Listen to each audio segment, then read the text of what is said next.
Di versi Gunung Sari, di antaranya Kampung Bambang Tanjung Rejo, sesarangan Nyonya Tukro Anissa Lambang Kuning Probolinggo, Cak Tinoyo Pak Andi datangnya dari Sumber Keramat, Budi Putra Purut Kampung Eko dia datangnya dari Sanganom, monggo tampil di Pagendaran. Tidak ketinggalan Abah Haji Mul Septi, Pamatan Heldin Putra, Pamatan Arif Wicaksono, Arif Wicaksana datangnya dari Sumber Kari Probolinggo, Cak Selamat Peluncur Sumber Wetan, Eko Maula Sumber Wetan pindah tempat posangit Nisor, calon tanggal 12 Juni sambutan siang malam Amanda Music, Cak Samhuri Tribun Kidul, Cak Aswan Awi datangnya dari Tribun Kidul, Cak Tosan Andi Posang Isor, ini juga Cak Ali Posang Isor, ini juga calon tanggal 12 Juni sambutan siang malam Amanda Music beserta Alip Yudi Posangit Isor. Bapak Kampung Bambang Nyonya Tukro Anissa sasarangan Bapak Esna Inoyo Pak Andi Mas Budi Putra Kampung Eko dia, Abah Haji Mul Septing Erdin Putra Eko Maula Selamat Peluncur Cak Ali Tosat Andi Cak Aspan Awi.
Ayo yang berot, apa Haji Mulsepti?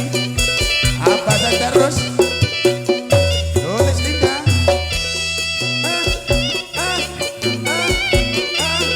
Nyonya Tukro Anissa. Ojo kalah be Abah Mulsepti.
Haji Mulsepti berkolaborasi Nyonya Tukro Anissa di versi Densus 88 kolaborasi Brot ya. Yang punya mobil merah, ruas, soalnya lagi mobil, Mas Roham.